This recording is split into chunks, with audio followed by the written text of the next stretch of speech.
So what are we talking about today? We're talking about exhaustion. Love it. Yeah. And Love this it. was I've got suggested some. by my wife, who she, like everybody, she gets to the end of where she thinks she's done and she has no more energy. And then she keeps going. And, Yeah. that's, that's what we do. But I was thinking maybe we could share some stories about how you've learned to overcome exhaustion and what you do. It's interesting you said the way you phrased that. You said she gets to the point where she thinks she doesn't have any more energy and she keeps going. Okay, this reminds me. So my wife and I'll start at the beginning with this one. Okay. Okay. So when I was about 19, I was an angry young man, and I played a lot of sports to get my aggressions out. I kind of grew up poor, and I was not happy about it. I felt like I got a raw deal. So I Yeah. was really aggressive, and growing up in the area I did, you've seen this part of me too, Cameron. It's funny that not many people know the details of some of that part of my life, but um, after high school, all the sports were over, and I could still play city league stuff, but it didn't really, you know, playing sports every day in high school, you really have a chance to get that out of your system.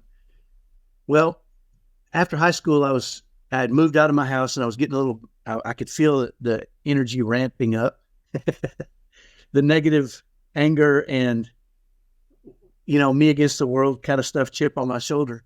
And I was walking down Jefferson Boulevard in Dallas, Texas, in a little area called Oak Cliff. And I looked over and saw a burnt out laundromat with a bunch of guys boxing.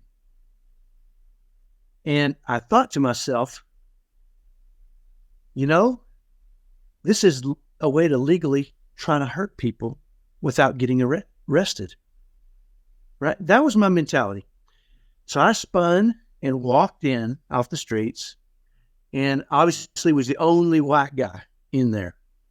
Okay.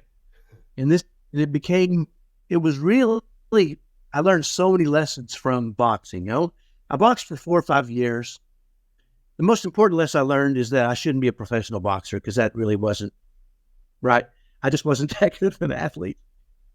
But one of the other things that they teach you that really impacted me, and still to this day, is that you always have a little extra energy, right?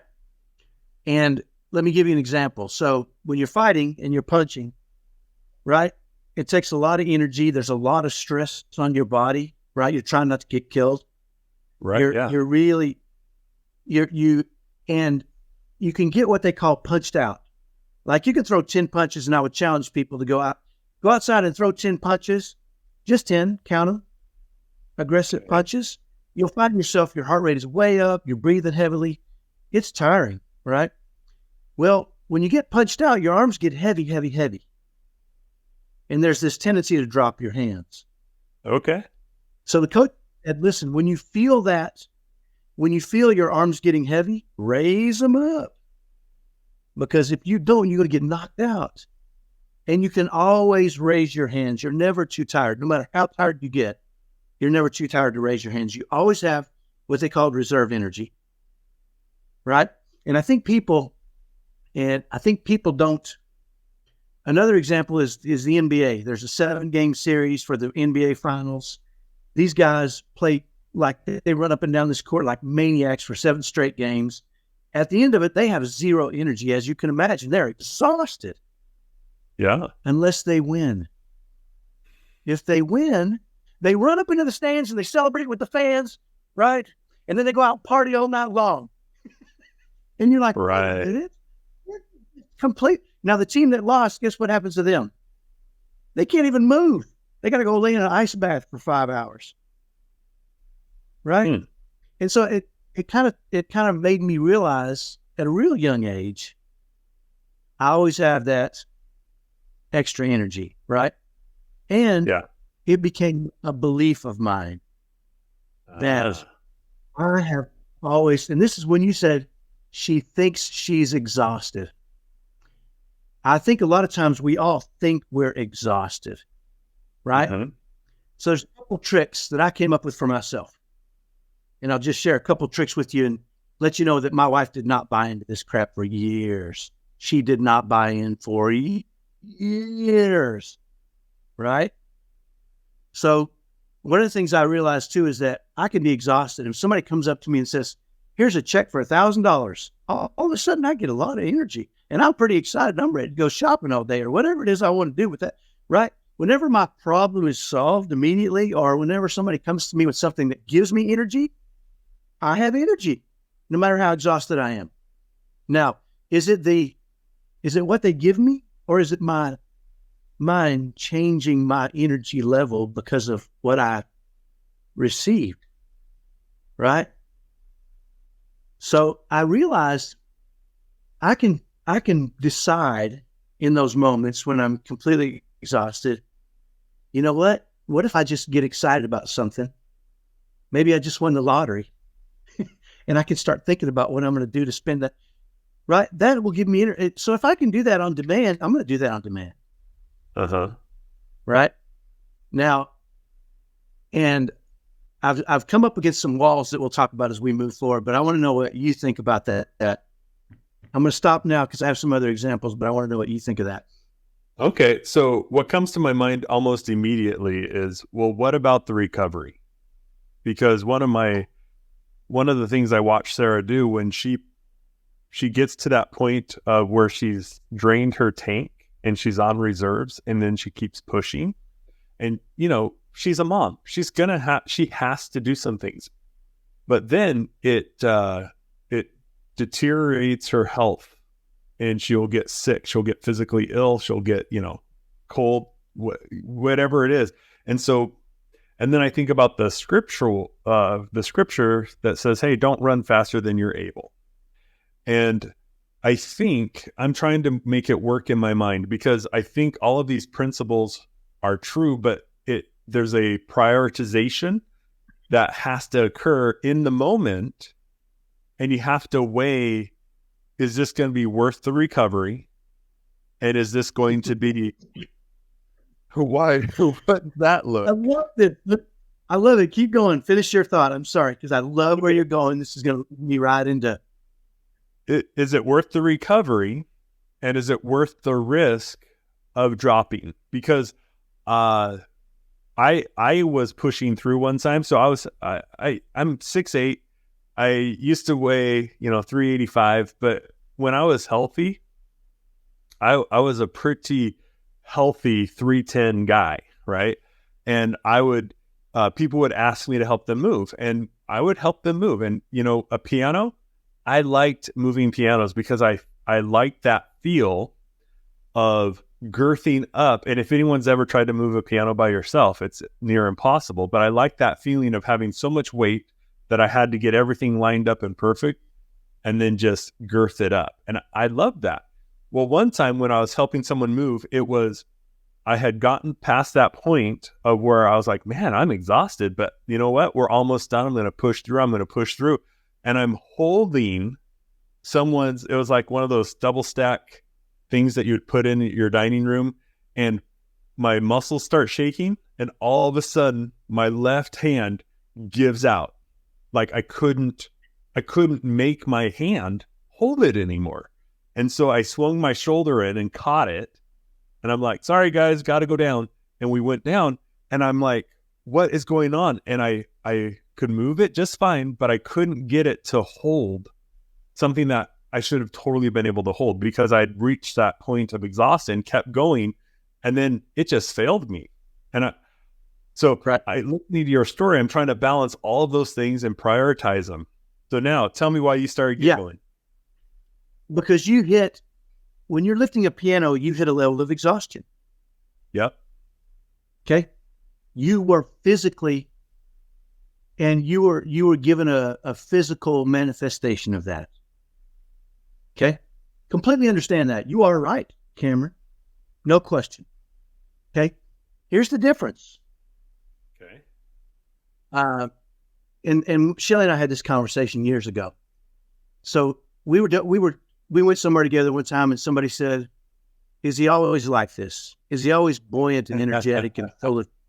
And she said, yes, he is. This is who he is all the time. Yeah. And they said, does it ever get on your nerves? And she said, yeah, sometimes it does. Right. And I thought, how could she say that? You know, but she finally, at one point, she came to me and she said, I want to understand what you're talking about. You know, because we had talked about energy and exhaustion.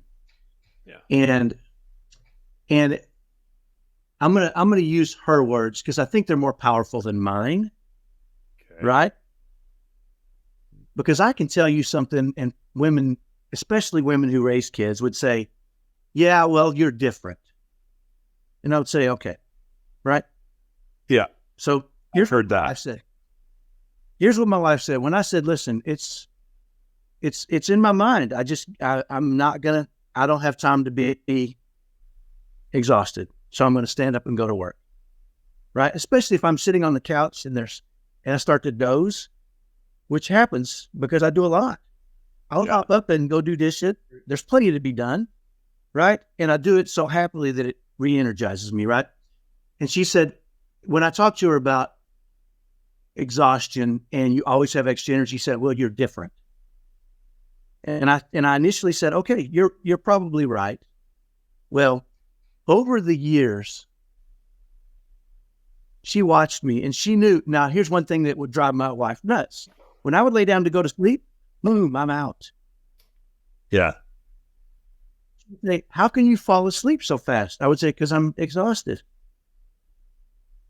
And she would say, well, you never talk about being exhausted during the day. I said, that's right. I don't. Because that's not the time for exhaustion. Now, this is not going to make people happy, right?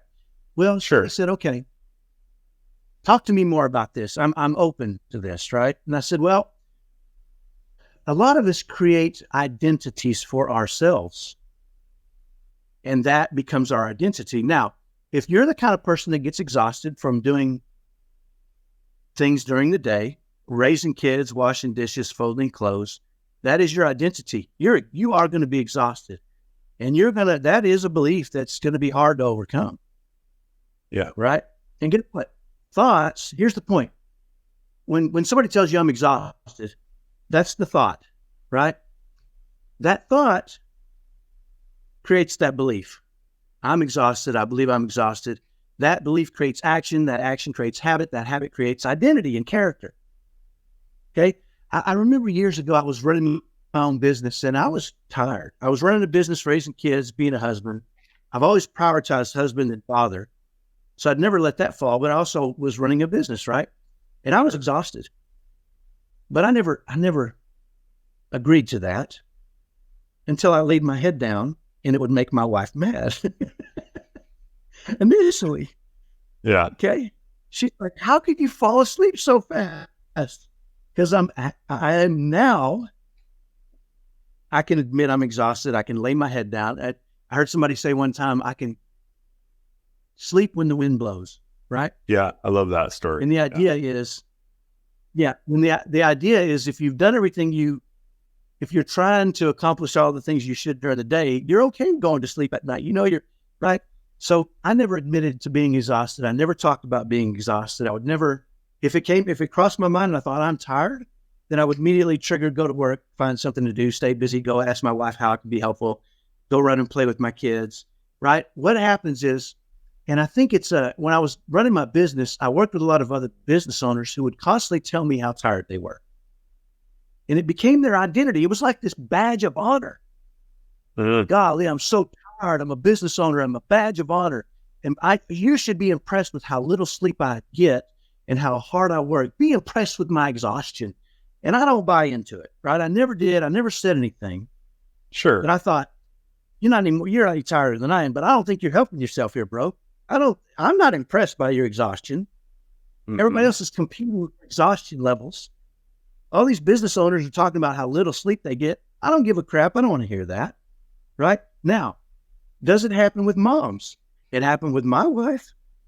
She would talk to her friends and they would subconsciously compete on who was more exhausted, who had more work to do. Right? I see this in the autism community all the time. They'll identify their kids' diagnosis: ODD, ADD, BHD, CRD, ASD, PhD, MASD, blah blah blah blah blah. They want to list all the different things that their kid has. Yeah. So you'll be like, wow, that is impressive. I'm not impressed. Okay. All kids have issues. All kids. I think what happens, and this is going to make some people mad, is it's become your identity, and it's impressive. You think it's impressive to other people that you're pushing through this tremendous exhaustion that may or may not exist. But if you keep telling yourself, I'm exhausted, yeah, you're going to be exhausted. You're creating a belief, and that is your identity. You're an exhausted mom. Congratulations. Join the club. We're all exhausted moms. Now, Shelly, the reason I can say this out loud is not that I'm being critical, it's because Shelly told me this. Okay. Shelly said, I've realized something, Kyle. What? She said, have you noticed when I lay down now, I go to sleep really quick? And I'm like, no, because I go to sleep really quick. She said, yeah, it's happening to me too.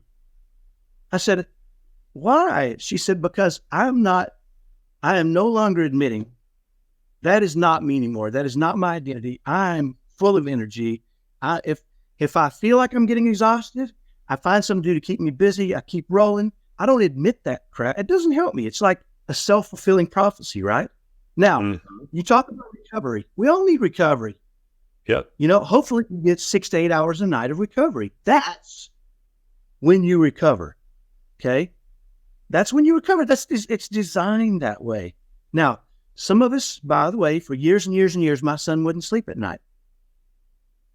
He'd wake up in the middle of the night. You know what I would do? I would get up with him, and I would come down to the living room, and we would turn on a movie, and I would sleep on the floor because you know why? I'm exhausted. And he would watch his movie. And my wife loved me for it because she got to sleep. Guess what? I did too. I just slept on the floor because I was exhausted. Right? Yeah. I got up with him, which is hard to do. You think you want to tell yourself, well, that's interrupting my sleep. Well, not really. I mean, I got up with him and flicked on a movie, and I laid on the floor, and he would climb on me and do his deal and watch movies and script back the lines. But I'm exhausted. You can't keep me awake when I'm exhausted, right? He could climb all over me and pull my ears and, jump on me, and I would just I was exhausted, right? So I think, again, I know this is harsh, and I know people are going to say, well, you're different. And guess what? I was different from my wife until she said, I've decided you're not different. I'm different, and I'm just going to jump on board. So I think it's correct to say that you were different. And I think what you're saying is you can be different too. And it might not be, you might not have the same effect. And from an outward perspective, they might feel different than the way that you look. But let me share this. So my son, I'll go back. I used to be a scoutmaster, and one of these young men that I just adored, his name was Corbin. And this kid was amazing, right? This is the type of kid you want to marry your daughters. You could identify it. He was a teenager, and you're like, this guy's going to be awesome, right? Well, as much respect as that's the highest respect I could possibly have for a young man, is to think, man, this is the type of kid I want my daughters to marry. And yet on a camp out, trying to get him up in the morning when it was time to clean up and get gone, near impossible. The guy, he would hit the hay, and something physiological was different. There was something different there where he didn't bound awake. He eased into a wakeful state over time, right? And well, you're pointing to your head. I'm watching my son do this. I'm saying that's me. I'm the same way, Cameron. Gotcha. Yeah. Okay. Yeah. So now my son,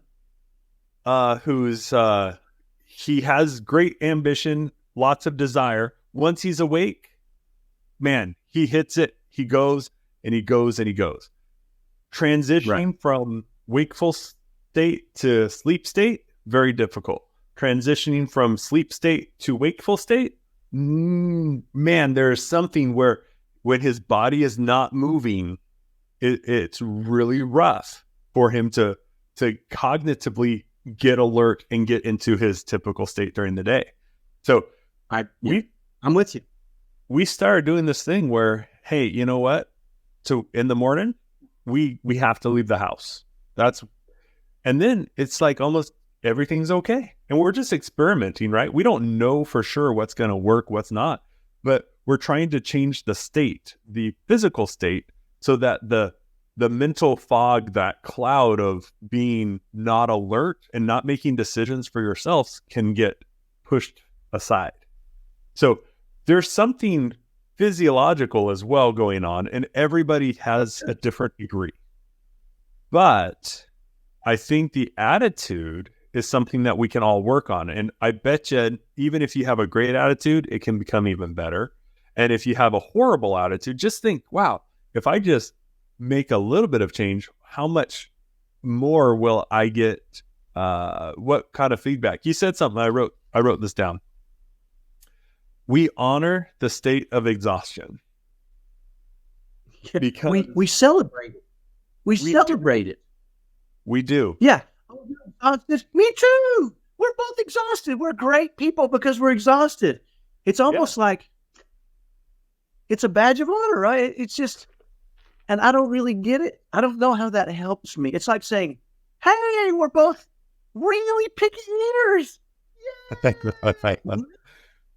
Well, there's something about the connection when you're going through something with someone. A lot of people say, oh, you should never go to a movie on a date. And I'm like, why not? That's a 2-hour shared experience that you can then talk about if you want. It's 2 hours of the same experience. That gives you something to talk about. When you're exhausted and you're commiserating with another mom or another dad who's exhausted, you're able to relate and have a shared experience that builds connection. And I get that. But all too often, it then becomes a contest of, well, who's more exhausted? And I used to do, I used to work in the human services industry. We would do a camp every summer for adults with affected by different disabilities. And the counselors didn't get any sleep because our downtime, our recoup was when we didn't have to be on, right? We would have this phrase where it would be like, well, I got to be on. I got to be aware. Got to make sure that these campers who have different abilities in all of these areas, that we get the most out of the experience for them. So we are on all day long. And then once they go to sleep, then the counselors would have our reset. And that was exhausting. And it was fun because we weren't like, oh man, this is horrible. It was like, oh man, guess what happened today? I was spraying out some underwear covered in poop, and I got backsplash right in my face. No protective equipment on. So I got some camper poop hit me in the face, and it wasn't, oh no, it wasn't a complaint. It was a celebration of the fact that was a unique situation. And we had everything, so many stories of camp life happened because we were on and we were pushing through, and we didn't stop.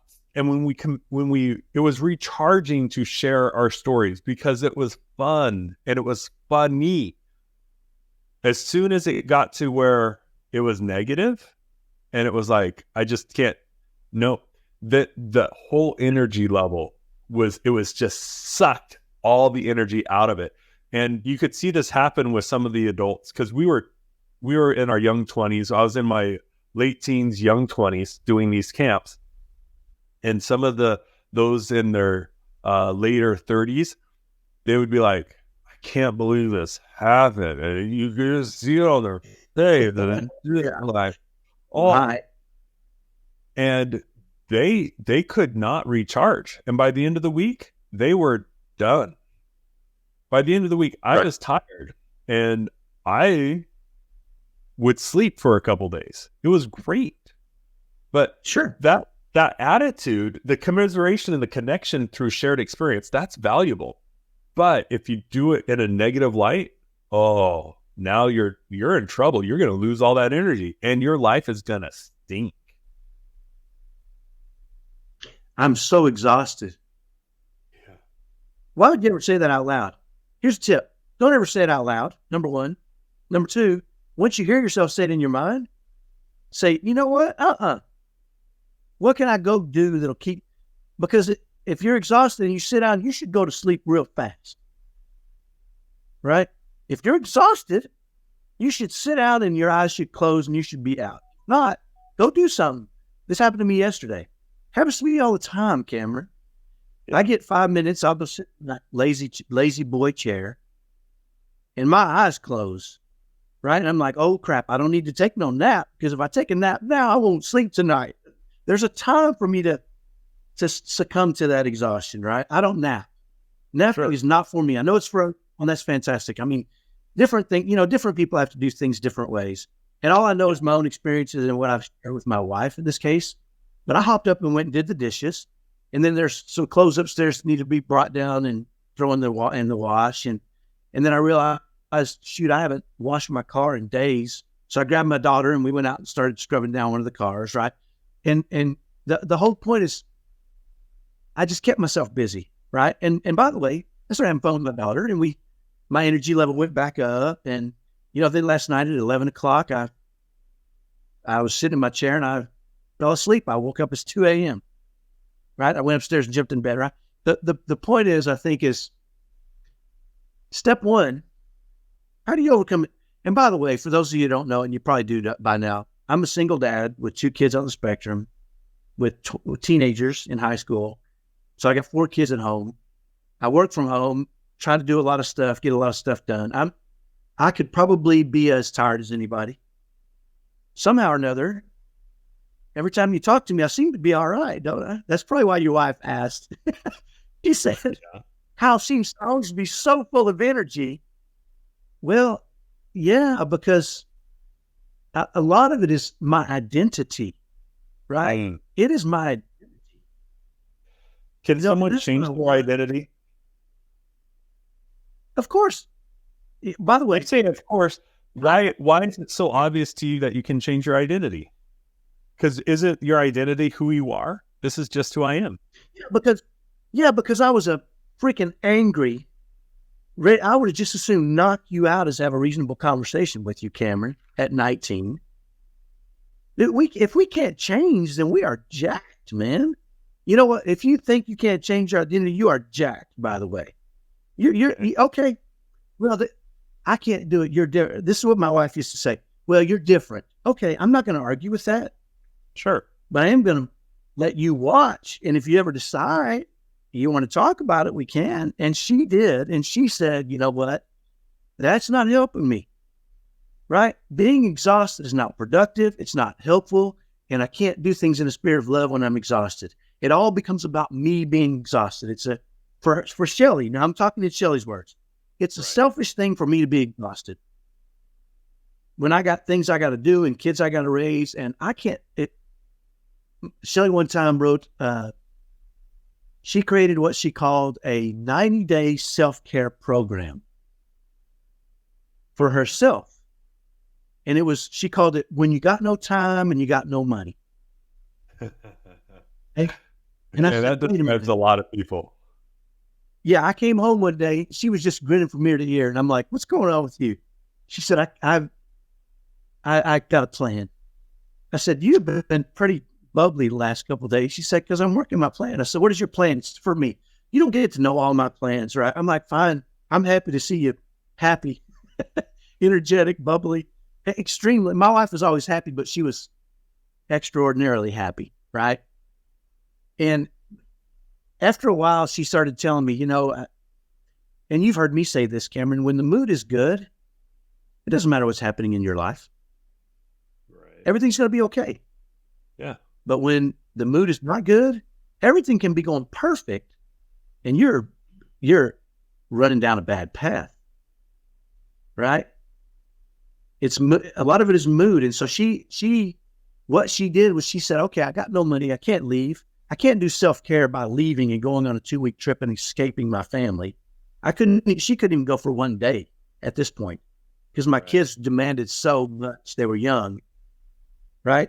If she'd go to the bathroom, they'd be leaning against the door crying until she came out, and rolling things under the door because they were so attached to her, right?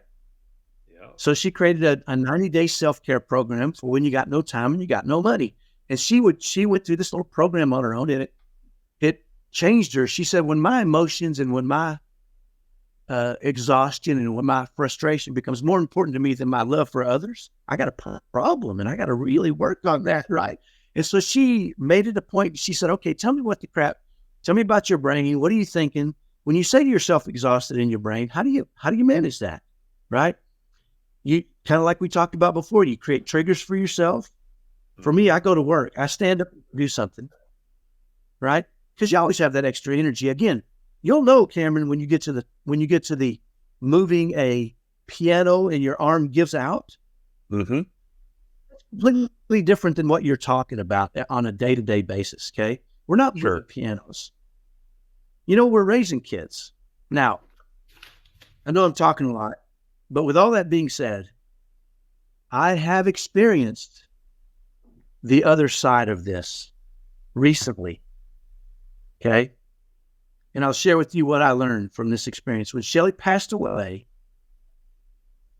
Shelly was, I have friends who tell me if I need to just recharge, I'll go hiking, right?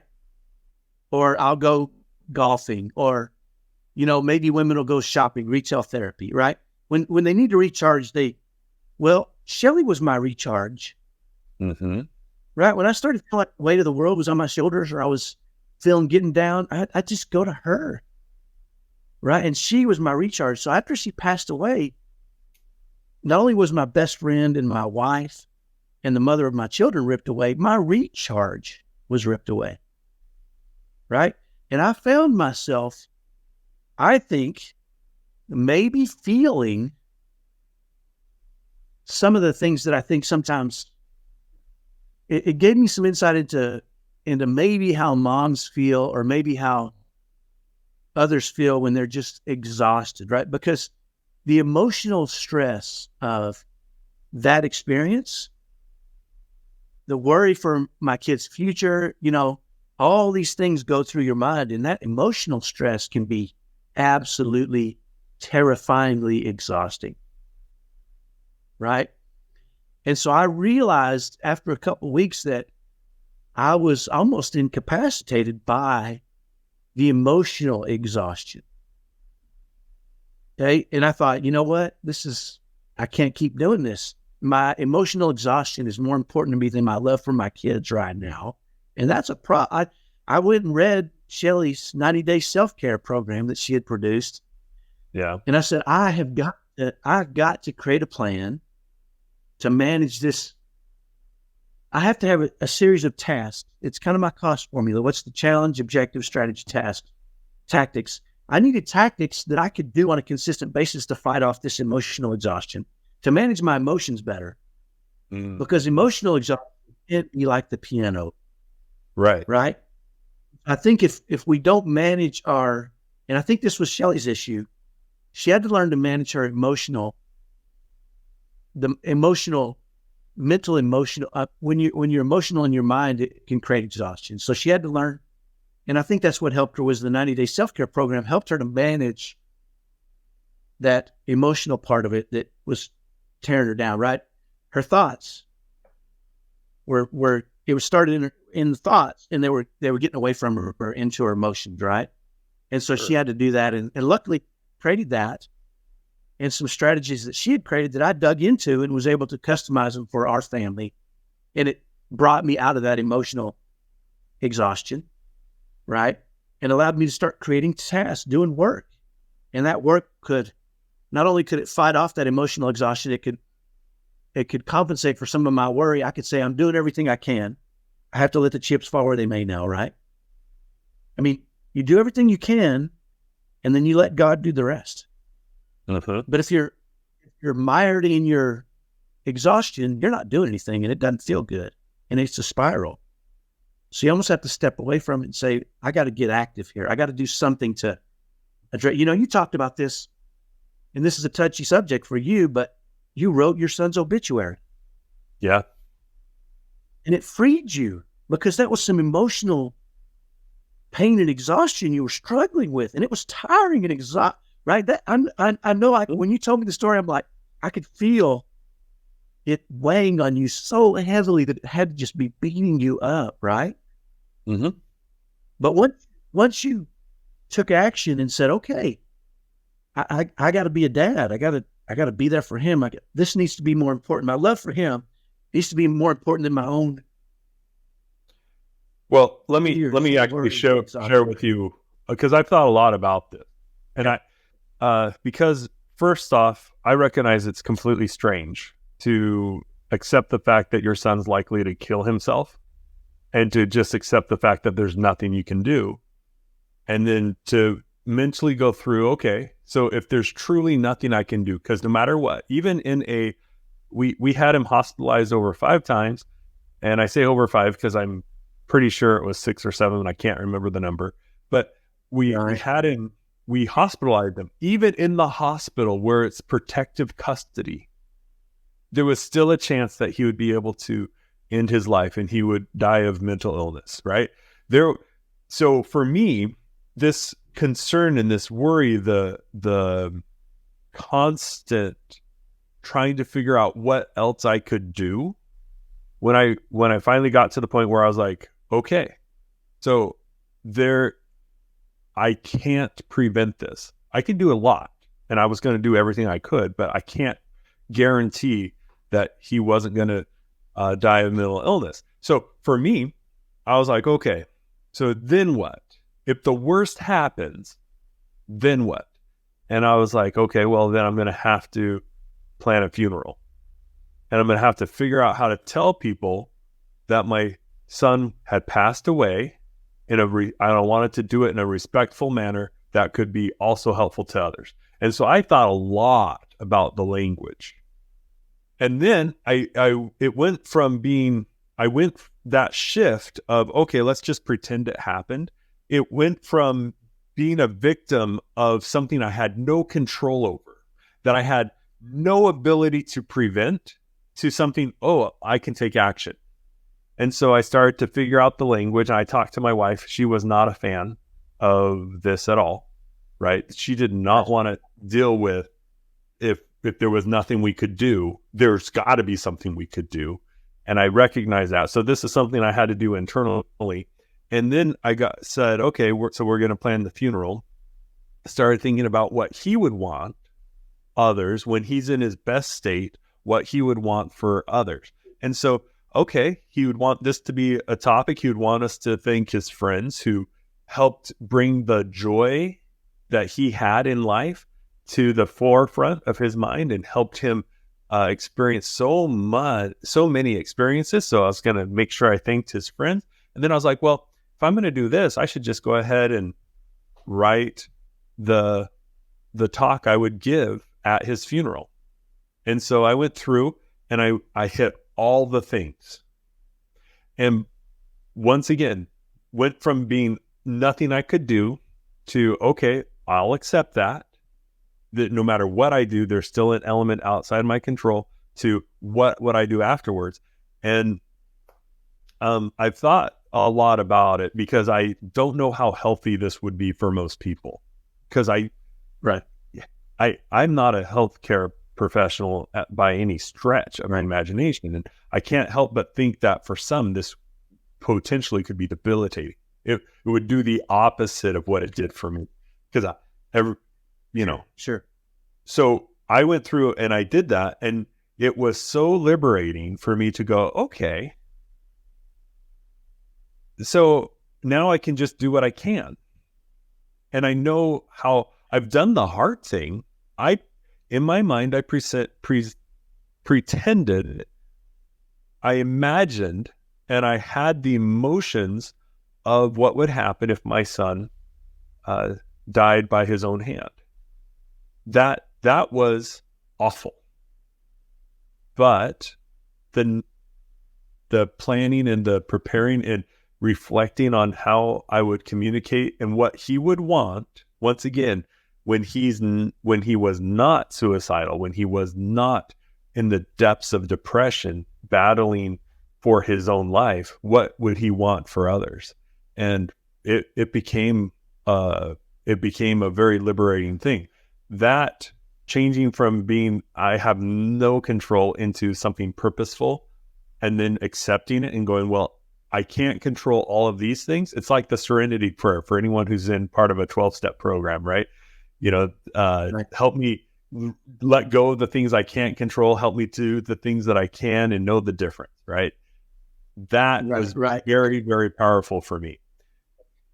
When I talked to my mom later about this, because I was like, how strange is this? And should I talk to others about it? Because it seemed weird that it would be so helpful for Yeah. it really was. And I'm not making any recommendations for anyone else to try it. And she goes, well, this is what I've done my whole life. When I'm nervous Your mom? yeah, my mom,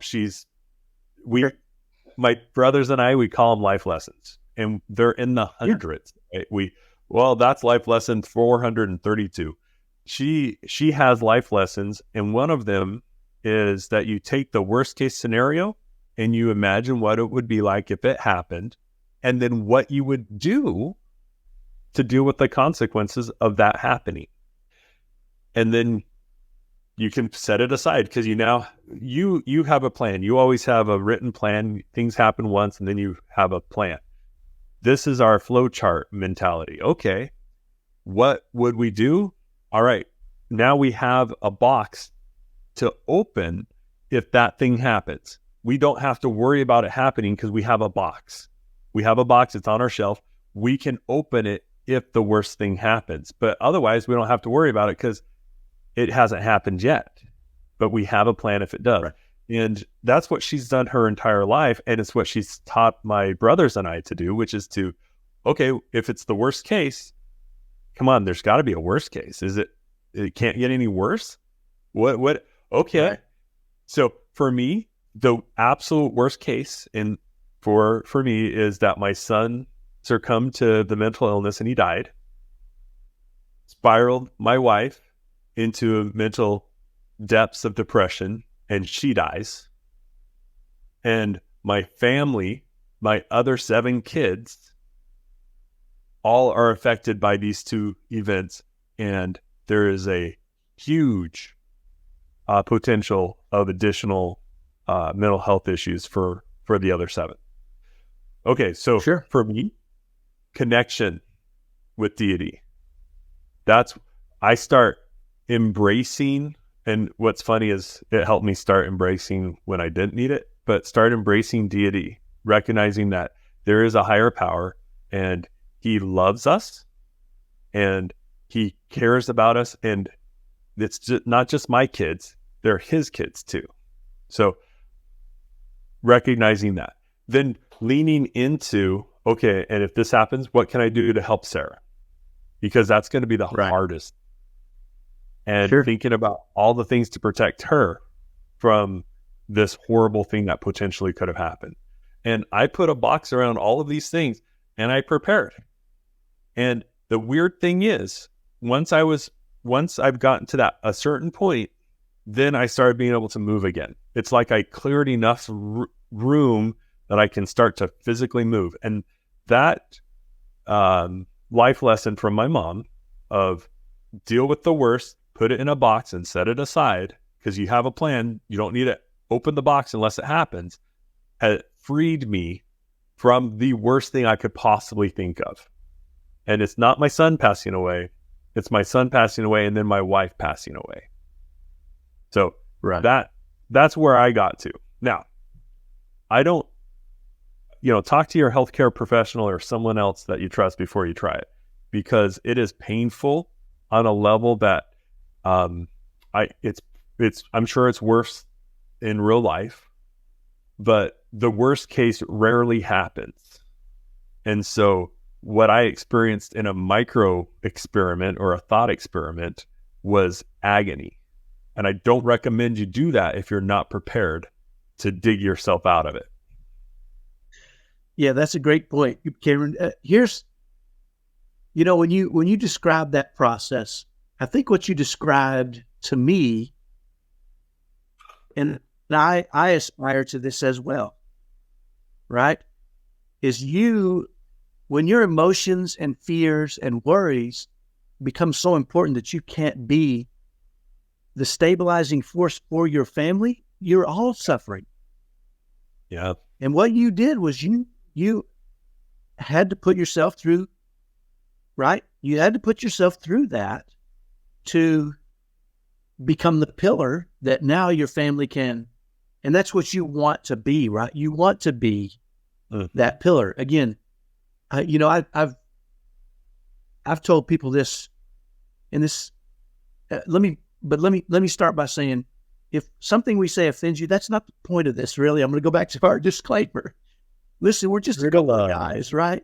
Yeah. Figured out. We're just trying to share with you what we think we have figured out for us, and we know we're still learning, right?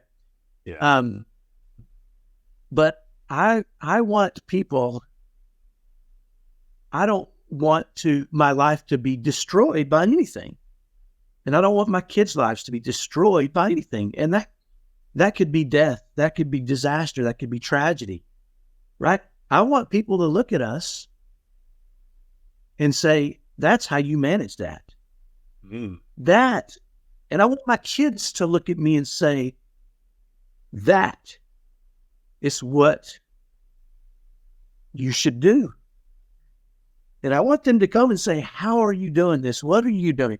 I need, it doesn't mean I know when you say, my son one time, on the 1-year anniversary of my wife's passing, my son called me up and he said, hey, it's coming up. I'm like, yeah, I know. He said, what are you going to do? And with a smile on my face, I said, well, I'll probably disappear and dive into the depths of hell. And I started laughing. Yeah. Right. And he didn't think it was funny. And I could hear it in his voice. And he got really silent for quite a while. Mm-hmm. And he said, you're coming back, aren't you?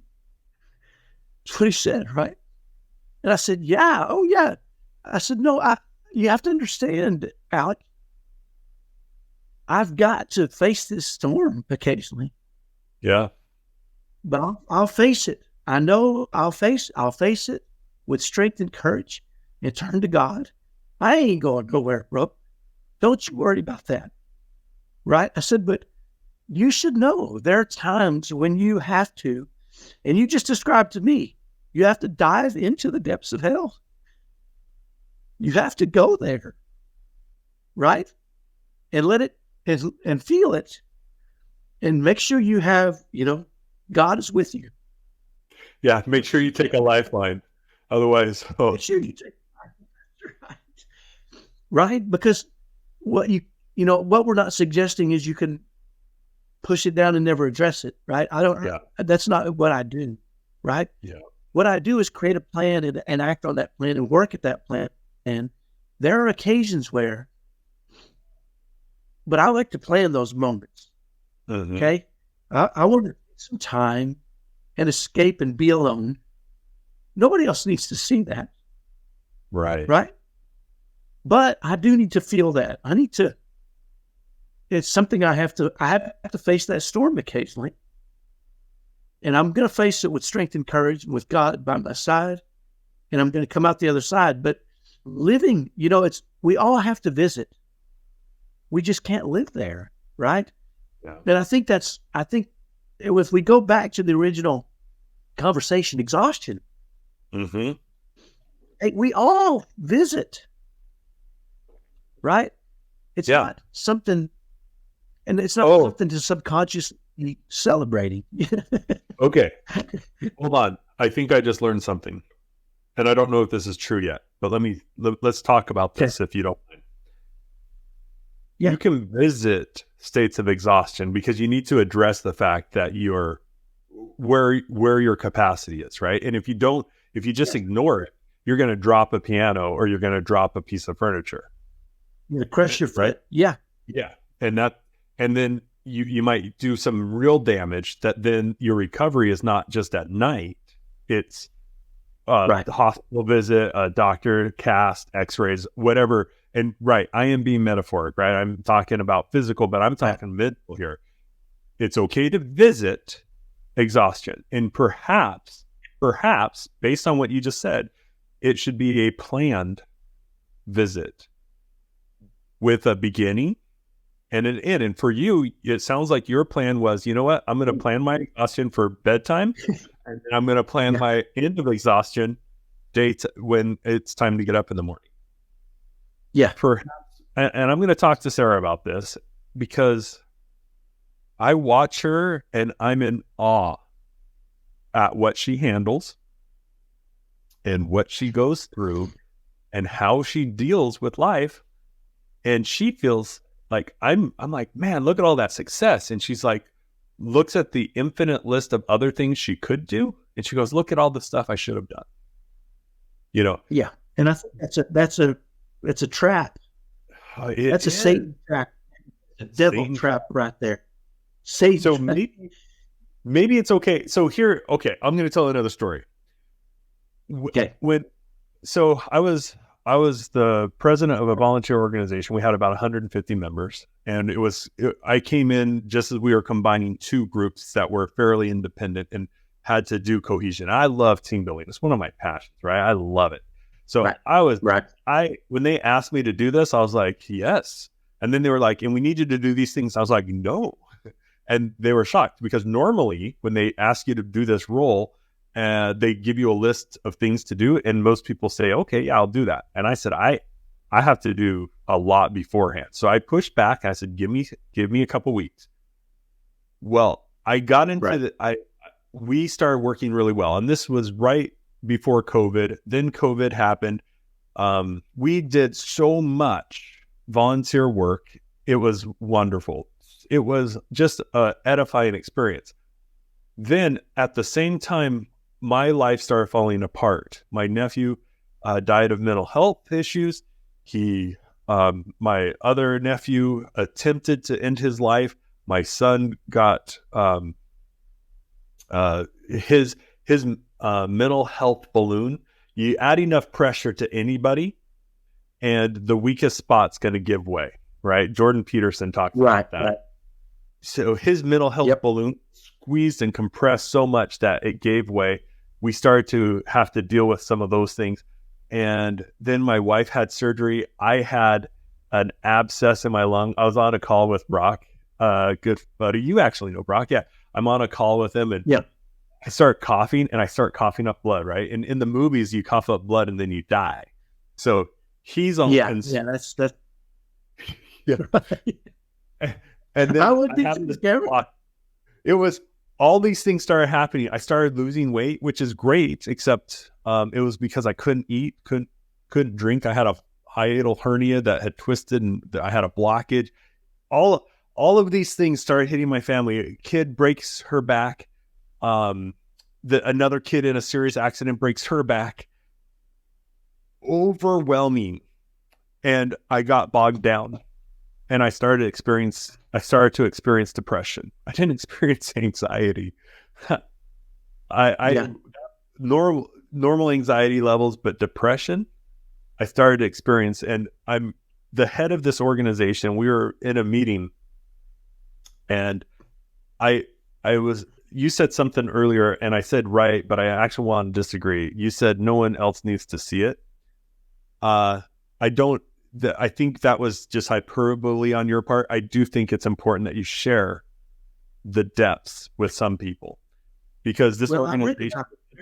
By the way, I've written about it and posted it after it happened. Okay, gotcha. Right? Yeah. Well, I'm in the middle of it, and this group of men, they know about some of the things because they hear about it. Right? They're like. One of them drove me to Mountain Home. His name's Brent. He's a good, you really find out who your good friends are in the midst of tragedy. I totally get the saying now, a friend in need is a friend indeed. Anyway, he drove me out to Mountain Home to pick up my daughter's car, where I saw this crushed and mangled car that should have ended her life. And instead she just had a broken back, and, just so many blessings came from that. But, this group of men had heard about these things, and then they're talking in one of the lessons that they were talking about. They were talking about this guy who was climbing some pillar, and he got scared and he wouldn't let go. And it was funny because they're all talking about, oh, well, all you got to do is, have faith in God. And I believe that. I believe all you have to do is have faith in God and act, because faith can cause action. But I was so in the middle of depression and trying to walk the walk, and I couldn't do it anymore. I started sobbing in this meeting, and I just said, listen, I can't do this by myself. And you know what? If it wasn't for some of you climbing up on my tower, where I'm just hanging on for dear life, because I thought that this was never going to end, because it just kept getting worse. And every time I'd be like, it's okay, this has got to be the bottom. And then we would reach another level of hell. And as I'm sitting there talking to these men, I was like, some of you have climbed up on the tower with me, and that has saved me and saved my life. And it's not about just reaching out to God. It's about God using others to be there with you and to help you release and let go of what you're hanging on to, so that you can get into a place of safety. And I don't think that it's healthy for us to not share how awful life can be, and to pretend like it's just fine. It's going to be fine. It's fine. Life is great, because sometimes life is hellish. And it's okay. Visit that exhaustion. It's okay to acknowledge that this is horrible. And so all of this is going on. I'm getting depressed. I'm having a hard time getting up, which is not a problem I have. I'm having a hard time doing the normal things, which is not a thing that's normal for me. And so I'm depressed. And I started thinking about my mom's life lessons. And I started thinking about it. I was like, I'm just going to take all of this crap that's on my floor. I'm going to put it in a box, and I'm going to put it on a shelf, and I'm not going to deal with it. Because I literally, it's like cleaning your garage. Sometimes you got to clear the garage completely, get out, and then you can organize it. So I decided that, you know what?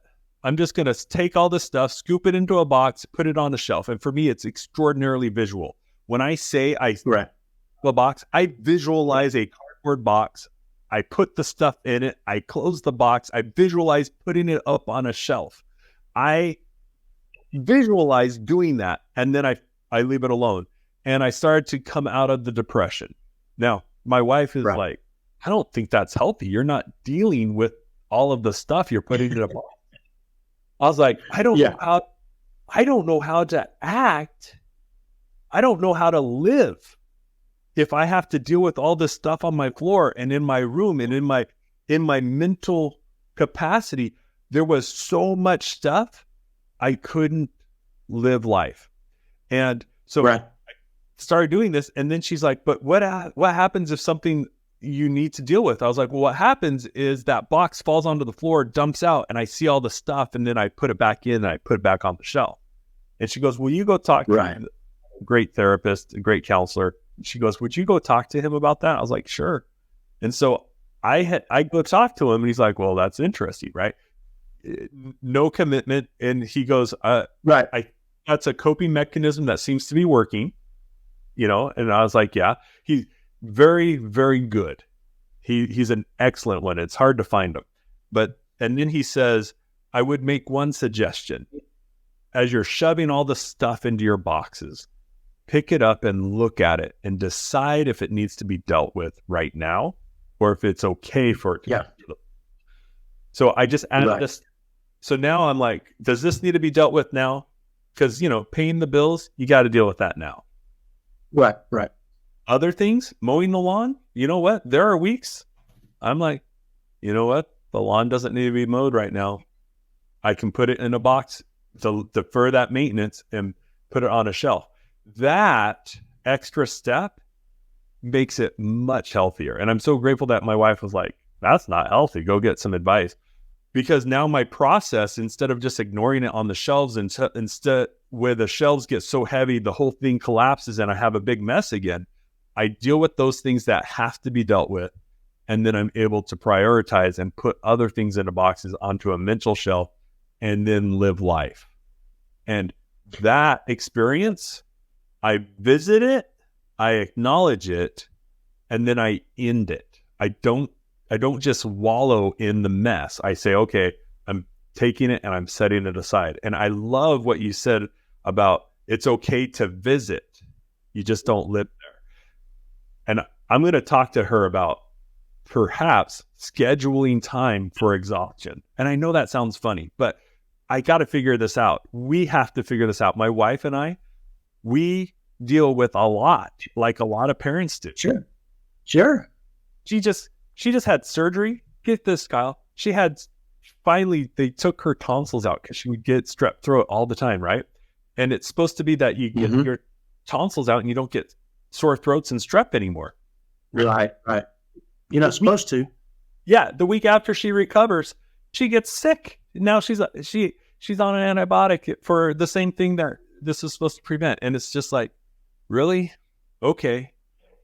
Let's acknowledge it, but let's not live there. And right. So you said a couple of things there that I want to, and I'm going to share with you. I pulled up my wife's 90-day self-care guide. Okay. Right. And I put it in the chat for you.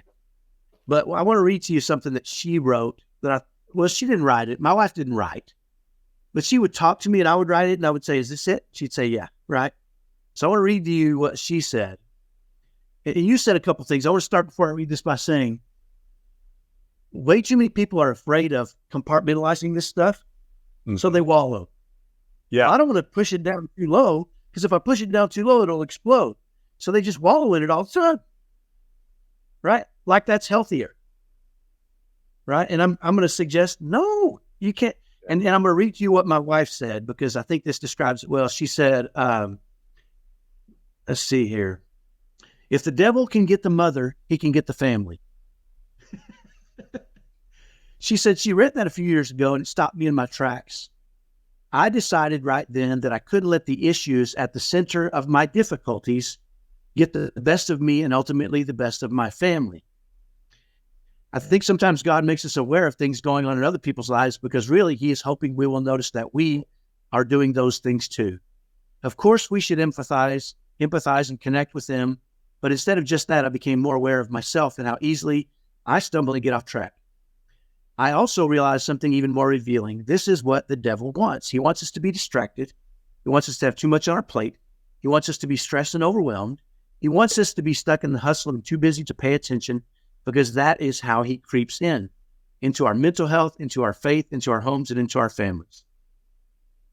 It's no coincidence that in this time, in this day, when the power of women has never been elevated higher, the devil wants us to get discouraged, overwhelmed, frustrated, grow angry, and get bitter.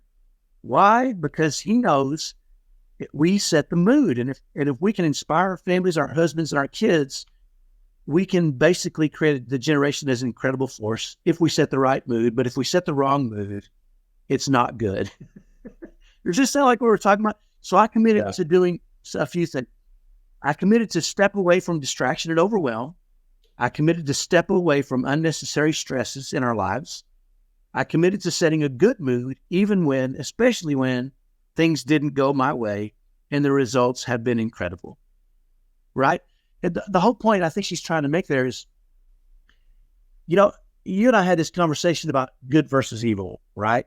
And I think it was a private conversation where I said, that's some evil crap. And you said, well, it's not really evil. And I said, I have to see it as evil, so I won't even run that direction, right?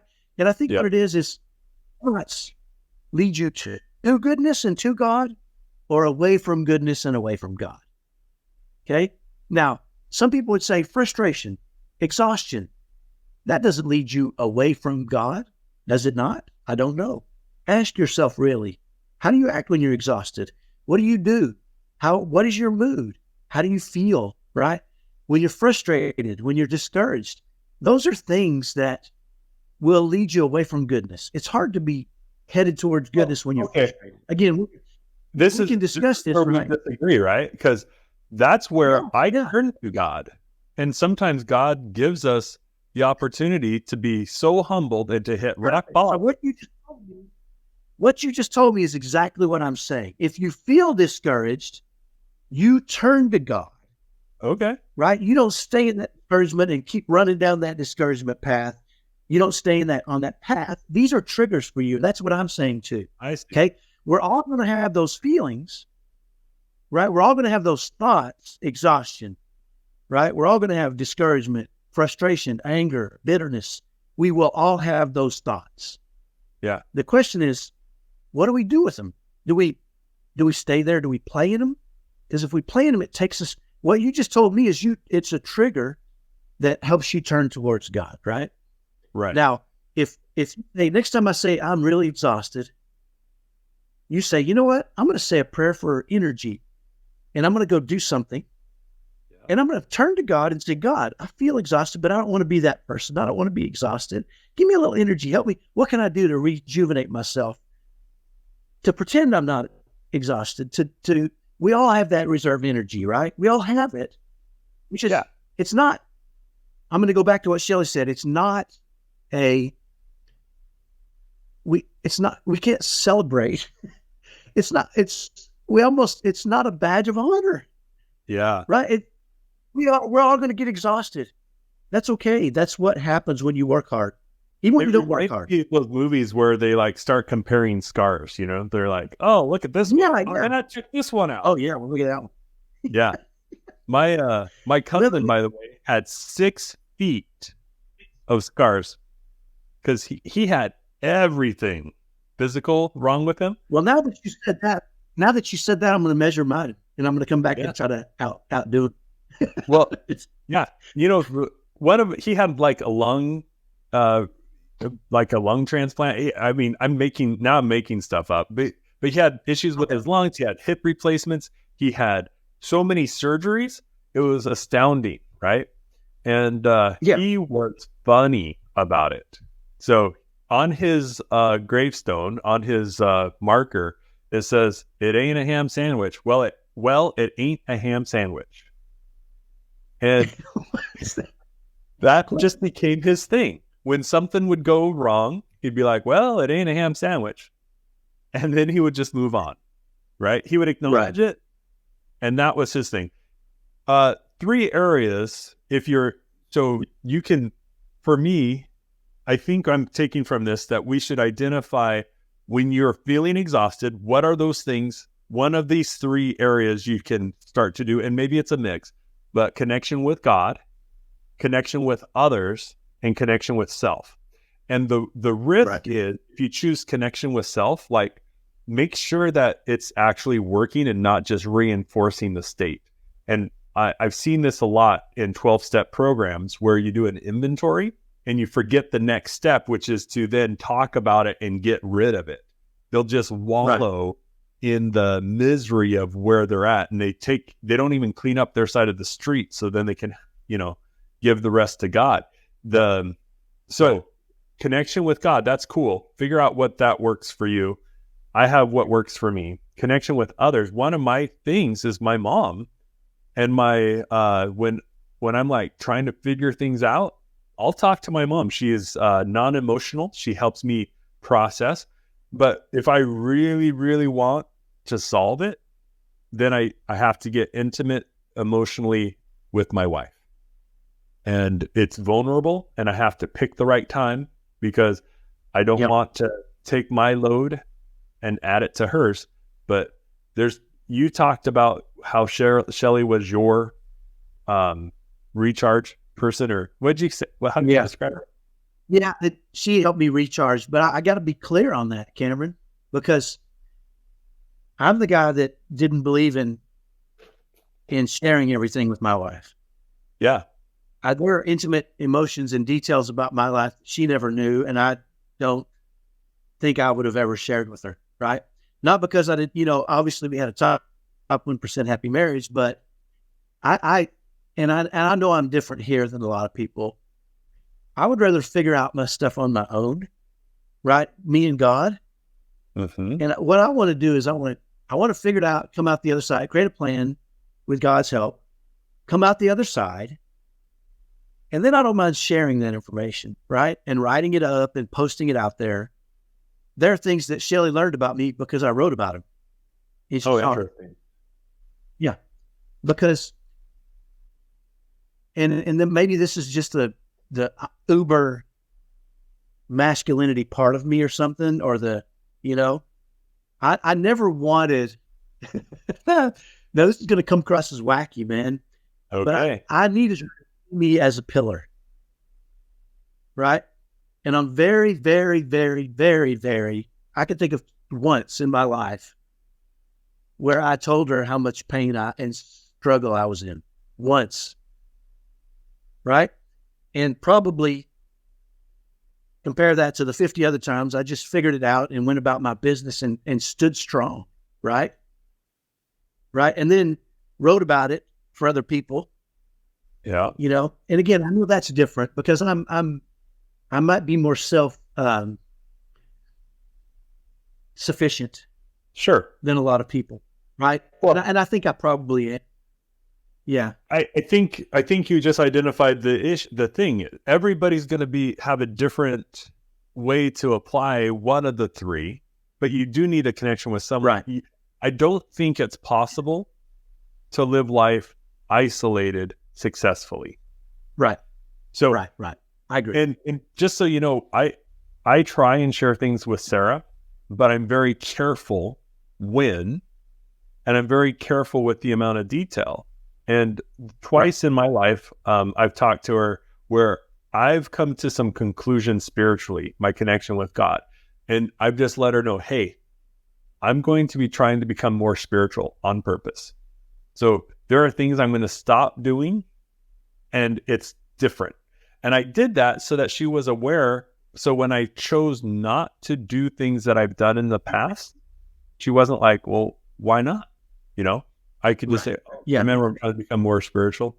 And sure, I've done that twice in my life. And I believe I should always be trying, right? But these two times, it was a self-reflection. Why do I feel so distant from my creator? So I was like, well, the joke is God and I, we're like this, and I'm the thumb. But if the other joke is, if you find yourself separated from God, it's not God who moved, right? So for me, I wanted to become closer to my relationship with God to become better. And so twice I've done that. And I've told her because she's part of that relationship that I have with my Father in heaven. So, but I do agree. I'm careful with when I share and what I share. Here's a fun fact for my wife and I. If I don't acknowledge the fact that life sucks sometimes, it makes her feel guilty. Like she shouldn't feel that way.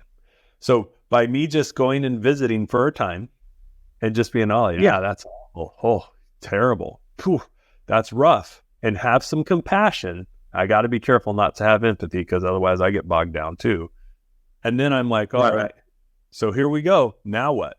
And I love the quote, therefore what, right? Okay, you've described it. If it's true, therefore, now you need to do something else. If that's true, that it's not good enough just to accept it as true. That has to cause something to change or something to be different. So, yeah, I think it's kind of the same idea that, seeing the mailman is great when the mailman comes, but it's not really seeing the mailman that matters. It's what's in the envelope that you open up and actually, right? It's what are you supposed to do now? The mailman came, Oh, great. Right. Yeah. And I feel that way about the feelings I get from Heavenly Father, feeling the Spirit of God. Right. I hear people ought to say, do you feel that? And I'm like, yeah, well, that's the mailman. So what are we going to do now? Right. We got to go get the letter. It's not enough to just feel the mailman come by. We got to open up the letter and see we got to do something now. Right. What are we going to do about it? It's interesting. One of my favorite jokes of all time is, and this is kind of what you said earlier, right? It's the pastor decides to go to the Grand Canyon, and he's walking along the edge of the Grand Canyon and just enjoying the beauty of the Grand Canyon and God's creations, And as he's walking along, the ground breaks away beneath him and he starts sliding down the side of the Grand Canyon, plummeting to his death, And he's just grasping for things. And finally he grabs the side of a branch sticking out of the side of the wall, right? And he's hanging on and he can't go up and he can't go down and he's stuck. And so he starts screaming for help. Hey, is anybody up there? Is anybody up there? Please, I'm stuck, please. Nobody can hear him, but he hears, yes, my son. Right? And he says, oh, is that you, God? And he says, yes, it's me. He says, well, God, I'm stuck on the side of this cliff. Help me get off, right? I need to get off there. And God says, do you have faith? Of course I have faith. I'm a pastor. I preach. Of course I have faith. I pray every night. I have a lot of faith. And God says, if you have faith, let go of the branch. And the guy says, is anybody else up there that can help me? Oh, that's great. Oh, that's funny. A lot of time, I think a lot of times for us, this is how we can get, I heard Deion Sanders. You're familiar with him. He's a famous pro football player, one of the greatest football players of all time. He now coaches a college team, and he's very spiritual, right? And I saw him talking to his team the other day, and he's got all of them repeating after him, and he says, I'm too blessed to be stressed. And he has an entire football team repeating this. I'm too blessed to be stressed. I'm too blessed to be stressed. I'm too blessed to be stressed. And then he says, control what you can control and give the rest to God. Nice. Right? And he just says, control what you can control and give the rest to God. You can control your actions, your effort, and your thoughts. That's what you control. Actions, efforts, thoughts, right? And I thought, wow, that is so powerful because it starts with a thought, right? I'm exhausted. There's your thought. What's the action that comes after that? For me, I don't really have time to be exhausted. I'm going to hop up and go do something. That's my next thought, right? If I think that, if I feel that exhaustion. Now, if I'm at a point where the piano's going to fall, right, I have to address that. There are days when you have to visit, right? But that's not the case 99.999% of the time. We always have a little extra energy. That's right. Do. Yeah. And so the next thing is my thought, that right? Starts with a thought. My next thing is my action, right? And you and I talked about this earlier. You can do action in a couple of different ways. You can walk over and start washing the dishes with your head down, exhausted, and you're still in that state. That thought is right. That's giving energy to that thought of exhaustion. Or you can stand up straight, put your body right, because you can. I don't care how exhausted you are. You can stand up straight. How would I stand if I wasn't exhausted? I'd stand up like this. How would I walk if I wasn't exhausted? I'd walk like this. Use your body to change your.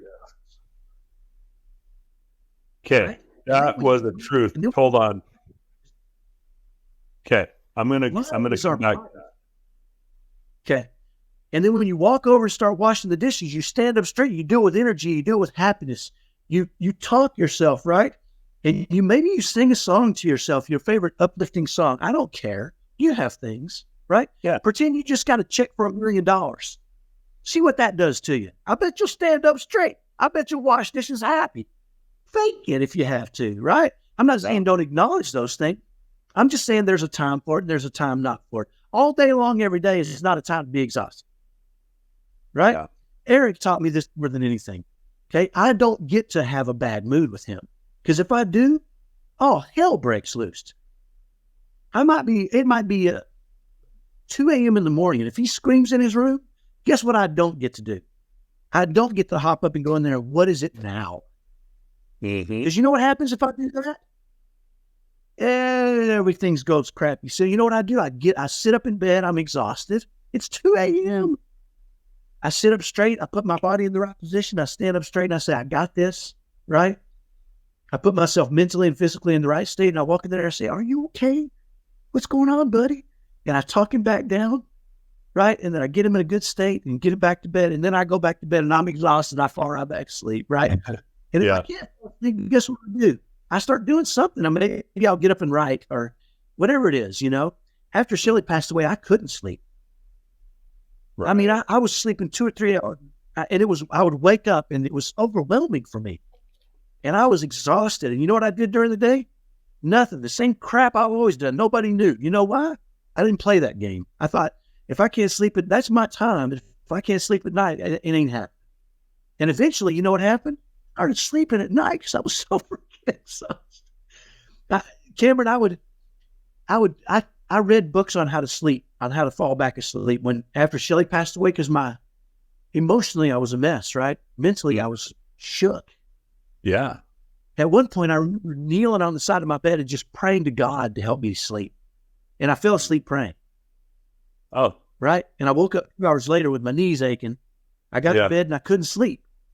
So I got back on my knees on the side of the bed, started praying again, fell asleep. And I'm like, is this the new deal?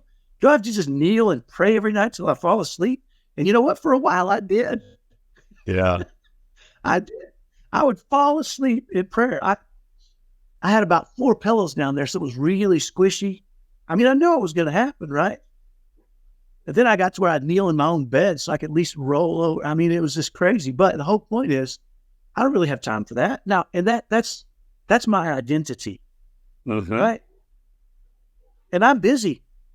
I'm not any busier than any other mom raising a bunch of kids, right? But I'm busy. But I tell you what, I'm going to manage the emotional part of it as much as I can. I'm going to stand up straight and tall. I'm not going to get mired down in it. If I'm exhausted during the day, I'm going to address it quickly, move away, right? I've got to be at my best. I can't succumb to that, right? Because if I do, I know that mood will start to drain, and we'll be in trouble as a family. I set the mood now. Yep. Not my wife. So, you know? I love what you said earlier. And so a couple things. Number one, let me talk about where I disagree with Deion Sanders. Okay. And this is just a small little point, but these small little points bother my little internal brain. I cannot control my thoughts, but I can control my reaction to my thoughts. That's the key. That is. Nobody controls their thoughts. Everybody has those thoughts. Yeah. Yeah. People talk about, so growing up, right? I used to be growing up, I'd go to church and they'd say, God's going to judge you on your thoughts. And back when I was a kid and I would see something, I'd instantly have a bad thought. I'd be like, oh no, why can't I control this? And then once again, life lesson, I think number 32, my mom would say, your mind is a stage. Sometimes bad actors come out onto the stage. That doesn't mean you put the spotlight on them. You know, she's so great. Right. I need to call her after this. But the other thing that you said that I absolutely love and adore, when you can't figure out what to do in response to what you're feeling, what you're thinking, you said, I didn't write it down exactly, so I'm gonna say it different, which is ask yourself, what would I do if I felt the opposite of this? And then go and do that. Force yourself to go do that, because it can help create the emotion and the thoughts that you're trying to do. And so one of the tricks that you taught me, I don't know, a decade ago was to set up triggers internally. So for me, skin is a temptation. And if back when I was a young man, they said, oh, if you're tempted, sing a hymn. So I would sing the same hymn. And then one time at church, they started singing that hymn and I had the bad thoughts. I was like, oh no, I conditioned myself. So now every time still to this day, I'm 47 years old. When a specific hymn, You hear him, I think of, and it's horrible. So that's so funny. it's That can happen. You're right. Kyle. I know, but it's so funny at the same time because I think sometimes we're not aware of that, right? Sometimes we create links in our life all the time. We just don't know they exist, right? And I think that what happens with exhaustion, right? I think I almost think after talking to my wife for years about it, there's this satisfaction in exhaustion too, right? It's so, and it's because she talked about how her and her friends would talk about it in reverence, Yeah. And it was almost celebrated. Who's the tired? Because that's a result of your effort, right? And so it was almost, it was twisted for her at that point, right? And I think subconsciously, there might be some people that say, I'm so exhausted because it feels good to be exhausted because then you put in a good effort, right? I have a different take on it. I tell people all the time, it's good to feel exhausted at 11 o'clock at night. That means you put in a good day's work. But that's the only time you need to address it. Right before you go to bed, right? And I think you should be exhausted. Other people are constantly, they also, there's a lot of reward for this. Like when I was going through all the stuff, right in the middle of it, people would come up to me and they'd be like, oh man, how are you doing? I know how hard this is. You have these things. And in my mind, I'm thinking, you don't even know the half of it, but thank you. And they were trying to buoy me up and I appreciate it. But the buoying, the focus was on all the crap, on all the yucky stuff. And what I needed from others was the hang in there. It's going to get better. Keep it up, keep going, and someone, they were like, man, your life is like Job.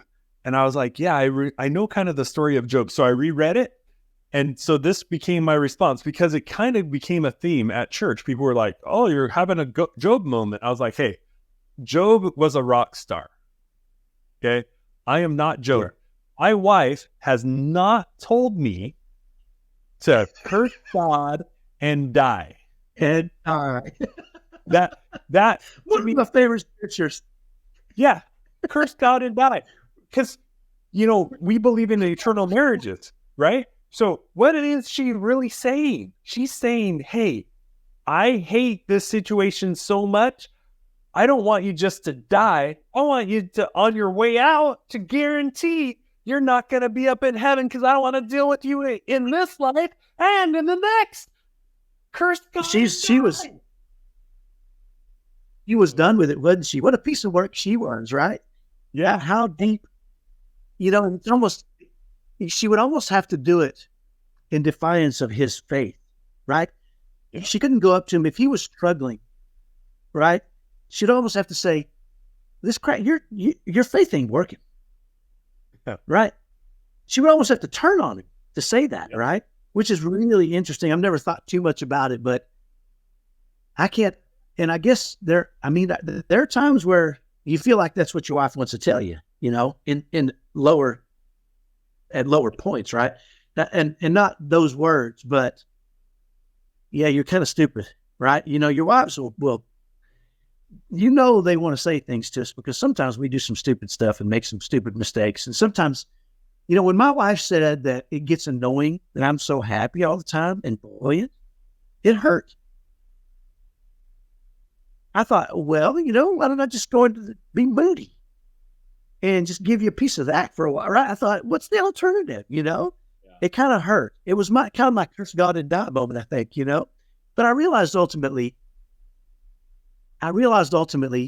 part of it, like you said earlier, your wife is, she feels guilty. Yeah. Right? When you maybe see the bright side and she doesn't, right? Again, the key to this thing is, the whole thing is, it's not that I don't have those thoughts. It's not that it doesn't cross my mind how exhausted I am. I mean, all those things are things that I go through too, right? Yeah. It's everything comes to the stage, right? the spotlight is really where I think, you're, when you said you don't put a spotlight on those actors, right? I think the first step is to identify, okay, subconsciously, am I enjoying being exhausted? And is it a way for me to connect with other women? There's got to be another way, There or men. What is that? There has to be. Yeah. Well, I can tell you this. I got a lot of friends. Now, I'm not saying, and maybe I don't have a lot of friends. I have a lot of acquaintances, but most of my acquaintances seem to like me, and maybe they just put up with me because the alternative is not going to be. If I know you don't like me, I'll give you a reason not to like me. There's a little spite in me on that one, right? The 19-year-old comes out. That's right. But I guess the point is, we talked about this last time. I feel like I'm living in a happy, joyous, wonderful world, right? Yep. And it's because of the spotlight. Any challenge you face when you address it, and there's two ways to handle it. One is to spotlight it, right, and run down that path. The other way is, hey, I got to create it. If I'm exhausted all the time, what is my plan? Okay, I need a freaking plan. This ain't healthy for me. If my kids see me exhausted all the time, that I can't support them and serve them properly. Again, it goes back to what I said earlier. I want to be the model. Okay? Yeah. If a family loses their mom and wife early, I want them to say, how'd you do it, Kyle? I want to do what you did. I'm watching. And I want to be that model. And I'm not afraid to tell you, man, I've been to the depths of hell. And I'll probably go back in a month. What's today? The 22nd? 22nd, yep. I know what day it is. Right? And now, I don't plan on I'm going to plan on doing some things that I know will make me remember those good moments, but I also know that it's going to hit me. Right? I know. Man. And I'll probably dive in. But like you said, I'm going in with a lifeline. I'll go in with a lifeline. I'll feel that. I'll face the storm. And then I'll come out and I'll say, you know what? I may have to do that for the rest of my life. This isn't something that goes away. Yeah. And guess what? I'm not going to let it win. I'm not going to let frustration. I'm not going to let bitterness. I'm not going to let exhaustion. That crap ain't winning. I'm winning. Right? Yeah. And I wonder sometimes, I've had this epiphany that maybe the reason I was just so tough, grew up so tough and angry and bitter and like a fighter, is that now I know how to fight. I feel like I know how to fight for good, right? Yeah. I feel like a fighter, but I don't physically fight. I think I just kind of look at things and go, I ain't going down like this, bro. It ain't happening. I will fight this feeling or this thought or this emotion or this, because I ain't going down like this. Yeah. I'm going to fight it. And you're choosing to be a hero instead of a villain. Same backstory. Yeah, I sure do want to present that, right? Yeah. Because dang, I could be bitter. I got good reason. I can be angry. I can be frustrated. I got some pretty good reasons to be all, and you do too, right? We all do. Yep. We all have them. Where do we go with it, right? I got good reason to be exhausted. Maybe that's why she wanted to talk about it, because she knows I'm raising kids alone. Yep. Right. I'm raising kids alone. I'm running the whole deal now by myself, and I got high energy kids that have big personalities that are defiant, or all those things, right? My personality is planted into a kid that don't know how to manage it yet. You got some stuff. You got the face, boy. And I'm laughing, right? Because I get it. I listen. I like econ. I listen to podcasts and I watch YouTube videos. One of the podcasts I enjoy listening to is called Freakonomics Radio, and this last week's topic was an author of a book. I think the book was called The Luxury of Marriage. I think maybe, or anyway. And the whole premise was that even though teen pregnancy has plummeted in recent years, in recent decades, the number of single parent homes has increased substantially. And across the board, the numbers show that it's much harder on the economic future of those kids and prosperity wise for those in a single parent home. And they discuss all these things, right? And listening to you talk, I see why. Just your wife passed away and your kids are in their teens. Your youngest are in their teens. They're high school students, right? So yeah, man, I cannot fathom. I can't figure out in my mind what I would do if I had to do both sides. Not that I wouldn't want to, not that I wouldn't be there for him. I would have the desire. I just don't think, I can't imagine the capacity requirement to do that. Now, see, that acknowledgement, I think, is true.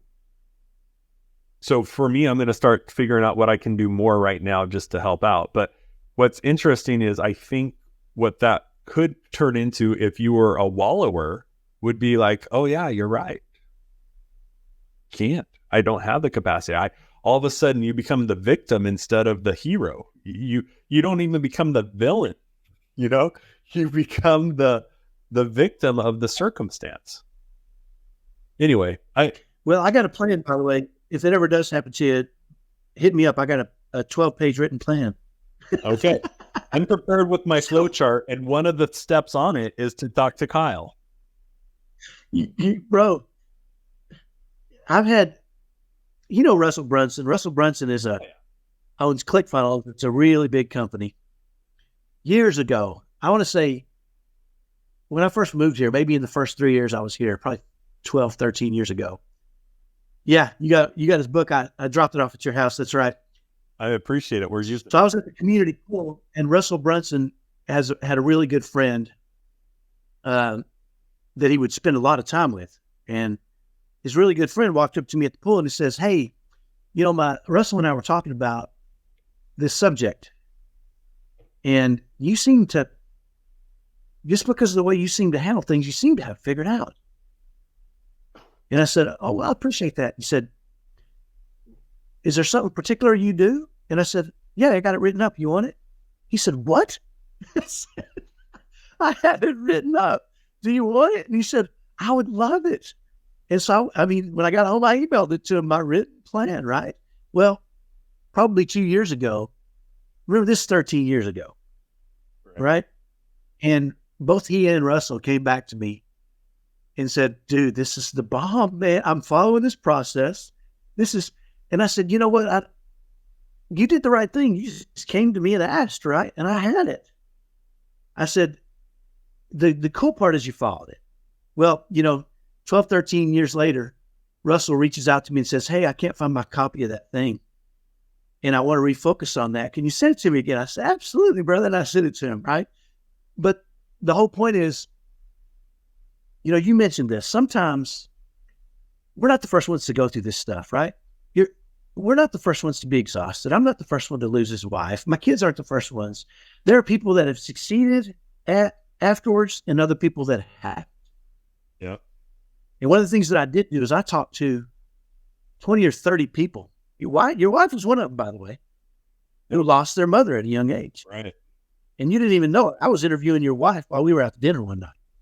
Right. And you just sat there and listened. I don't know if you recognize what I was doing, but I was trying to understand how she saw it, how she viewed it, what she would have done differently, what she would have thought differently, and I was kind of trying to, and I went back home and wrote it up. I'm like, I'm not messing around here. This can't destroy our family. It can't destroy me. Right? It can't. And so, when your wife says, hey, I want you to talk about exhaustion, right? Now the question is, what do people do? If exhaustion is a problem, can you pull out the cost formula? What are you going to do now, right? You can't control your thoughts. You're going to have that thought. What are your actions going to be? And do you really want to overcome it? Or is there so much benefit to it right? If your husband comes to your rescue every time you're exhausted and you express it a lot, that may be beneficial to you. If your wife lets you sleep in every Saturday morning because you're exhausted from a week's worth of work, that may be beneficial to you. If your wife wants you to go play golf on Saturdays to get out the freaking house because you need an escape, because you're getting all pent up in the house, you may not want to solve that. You may want to keep going and going, right? People, my son told me something the other day. We have a shared friend on Facebook. Okay. And this friend is wacko. And we have this shared friend because we like to watch what is posted by this wacko, right? And we talk about it. And a lot of it is they're discouraged and people come to the rescue. And we see what's happening, right? If you express your pain and suffering online, everybody will come to your rescue. And there's a benefit to that. You get a lot of attention. You get uplifted. People are like, you're so good. You can do better. They just come to your rescue, right? Yeah. And the problem is not being solved as much as that you kind of want the problem because then you can express it consistently and get rescued, right? Recently, this person posted something about this. Their past year has been a year of tremendous challenges and growth, right? And Alec came to me and we started talking about it, and he was kind of sad about it. And I said, well, why are you sad about it? And he said, because I think people make the mistake of when they're faced with challenges, they think they've grown when in reality, they've just lowered their own standards. They've just gotten comfortable with this new. And I'm like, what? And he said, it makes me kind of sad because, if you don't hold yourself to a standard and raise your standards, you don't have growth, right? Maybe you just get more comfortable with your knuckleheadedness or your idiocy or your, you know what? I am who I am. Mm-hmm. I'm exhausted. That identity. But I've had a bunch of growth this year because I've just decided I am who I am. Right. So what you're describing, Kyle, what it was it Alec who said this? Yeah. So what you're describing is this is where they are at. This is where they feel they should be. And they're measuring growth by saying, you know what? Where I should be is right here. Wow, I got so much closer. I really grew. You nailed it. You nailed it, right? And I said, are you in touch with this person enough to, and he's like, read the rest of the stuff around this. And, we're amateur psychologists, and obviously we could be completely wrong. Sure. Right. And I'm, again, not judgmental as much as it's interesting to watch how the world works, right? The standards for us as individuals, I have this theory that there's a cost for things. Okay. There's a cost. Mm-hmm. Now, if you want a nose piercing, that's okay. You can choose to do that. But there are some people that may say, I don't think I'm going to associate with this person because they have a nose piercing. And you might say, there's a cost. And you might say, I don't give a crap. Well, that's okay. You're willing to pay the cost. Right? That's right. But people's, or maybe cursing. I don't curse. Right? And it hurts my ears to hear people cursing. When I go to high school games, football games now, and my sons don't curse, at least that I know of. They don't do it around me. But also their friends come in. I heard one of my daughter's friends say a little curse word, and she immediately caught herself and was like, oh, I'm so sorry. She apologized to me. Yeah. Right? And I said, you don't have to apologize to me, but I think the stage has been set, right? You don't curse, right? But if you do curse, there's a cost for that. Right? Some people will say, I'm not sure I want to be around a person who curses a lot. Now, it's okay for you to curse, but you also got to be okay with the cost. Now, what people have decided in this world is, I don't want to pay a cost. So you should be okay with me cursing. And if you're not okay with me cursing, that's a you thing. And that's fine. But guess what? The cost exists. Okay. Yeah. There is a cost. Now, I just won't say anything, or somebody else might not say anything, but you're paying, right? But a lot of people, and what they're doing is they're doing this to themselves. Alex's point was, here's where you want to be. Here's where you are. And you've just decided that I don't really want to pay the cost for this behavior. So I'm just going to bring my standard down to my level of behavior. And I got to be okay with that. And now that I'm okay with that, I've had a lot of growth. Yeah. Look how It's close been I got to where I want to be. Yeah. I got to where I want to be, comfortable where I'm at. Right. Yeah. And it was really, I had never thought about it like that. But as I look around, a lot of us do that. And I'm sure I do it too, right? I have this theory that we're all introspective until it hurts. And then none of us are. Okay? Okay. There's some things you don't want to address about yourself. There's things I don't want to address about mine. Okay? I'm really introspective until it hurts me. And yeah. And maybe I'm the guy that's doing the same thing, right? Maybe I'm hoping, right? It's an interesting thought to have, and it made me rethink kind of how some of the things I manage, some of the things in my life, right? If it can happen to other people, it can happen to me. So I've really got to be cautious of those things, right? So it's something to consider. Just being okay with who you are is fine, but it may not be okay with who you are capable of being. Are we fulfilling our potential? I don't know. I don't even know if I am. I like to think I am, but I think we are. I have a brother-in-law, and I won't use any names here so that, because we now have family who listens to these. Thanks, guys, for listening and getting to this point. We're an hour and 45 minutes. Because you are. But so I won't say what side of the family. I won't describe anything except that we were at an event where we were going around the room and saying something nice about this person. And my brother-in-law said that he's never seen someone with more potential. And I was like, oh, that was the nicest, meanest thing you could possibly say. So, well, it depends. It depends, because if you told me that, I would probably take it as a compliment, which tells you how delusional I am. Right? Well, everybody took it as a positive, and in my mind, I took it as a, whoa, that was cold. It was true. Well, what if he would have said it to you?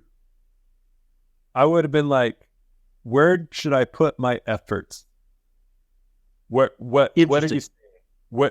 Tell me where my biggest improvement can come from the least amount of effort. If I have all of this potential and if I'm not hitting it, where should I focus in on next? What's the next thing? Because I can't do it all. Right. What next step that would have the biggest bang for hitting that potential? A little action. There you go. I like it. I like your answer better than mine. Because I am delusional. That's funny.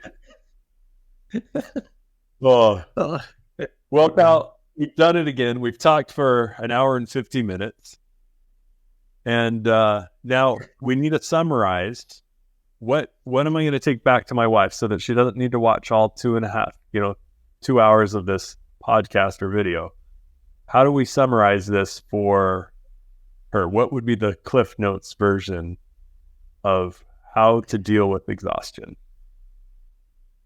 Well, you're going to have to answer that one, because I don't have to talk to her about it. And I can talk to her a whole lot different than you could. Let me tell you how I would probably approach. Can't be a prophet in your own land. Yeah. How would I approach my own wife about it? Is I kind of really didn't. Okay. I kind of just supported her. And, even though it was annoying to her that I was always energetic and bubbly, somehow I'd like to believe that somehow just through conversations and being together, you know, she picked up on it. I know there's so many things about her that I learned just from her being with her, you know?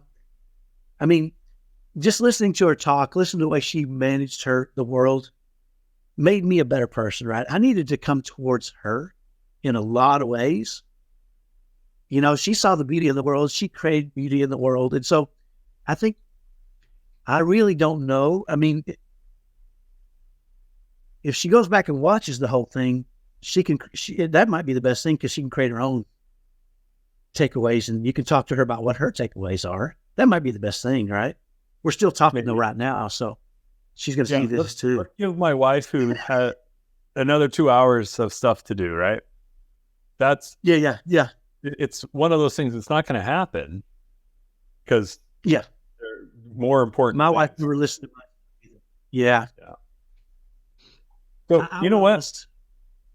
How about the cost formula? Let her create a cost formula for it. You know, it works for you. Objectives. I can't imagine it working for her, but it doesn't work. Okay. I think when the question, how do we summarize everything that we've talked about? And I think I'm going to make the attempt. Did I lose you? No, I'm here. Okay.